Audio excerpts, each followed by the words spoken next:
Covered calls, puts, the wheel, those were all pretty friendly. The iron condor sounds like a scary metal bird, and it's the fanciest one yet. But the idea underneath is surprisingly cute. It's a bet that nothing exciting happens. You get paid when a stock just sits still and stays boring. Same toy robot, one lazy, uneventful week. Let's tame the iron condor together. Here's the whole idea.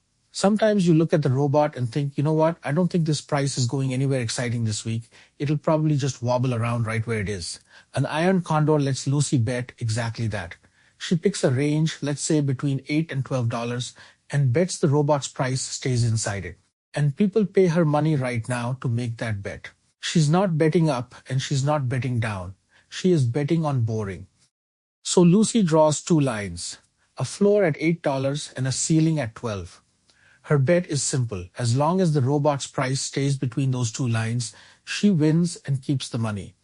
It's like betting that a bouncing ball stays inside a room without ever hitting the floor or the ceiling.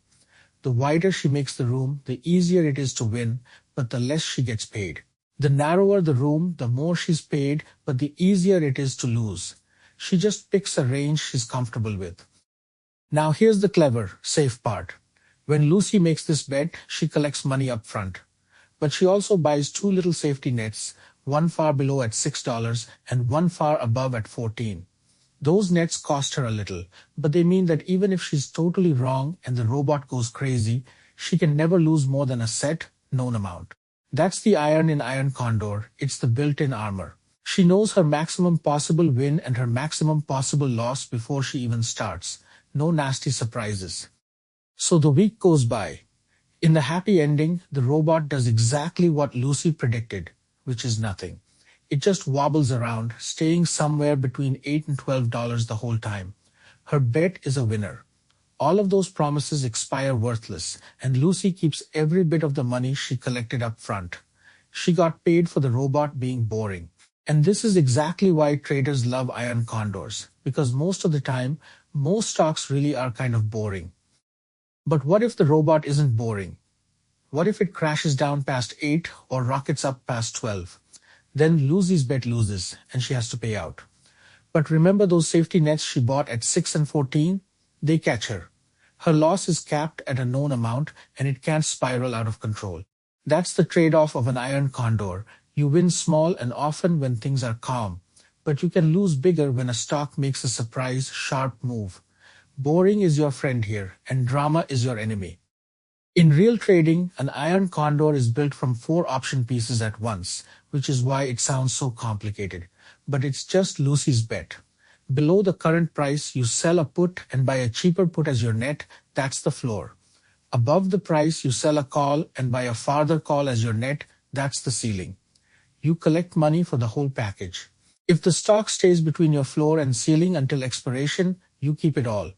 If it breaks out either side, your bought options cap the loss. For pieces, one simple bet on a calm, range-bound stock. So when do people use iron condors? When they expect calm. A stock that's been chopping sideways in a range, or a quiet stretch with no big news or earnings coming up, that's iron condor weather. The goal is to collect premium from a market that's going nowhere.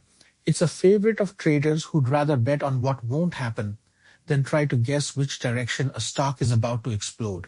Just respect that catch. When a surprise move does come, you'll be very glad you bought those safety nets. So here's the entire strategy in one sentence a 5-year-old could repeat. You get paid to bet that a price stays inside a range, and you buy little safety nets so a surprise can't wreck you. That's an iron condor. It's not about up or down, it's a bet on boring, with built-in armor on both sides. And that's the iron condor, that scary-sounding metal bird, tamed with nothing but a toy robot. You draw a floor and a ceiling. You get paid to bet the price stays between them, and you buy safety nets so your loss is always capped. Win when it's boring, stay protected when it's not. If we finally made iron condors make sense, subscribe, because we take the scariest ideas in trading and explain them like you're 5, one at a time. This is for learning only, not financial advice.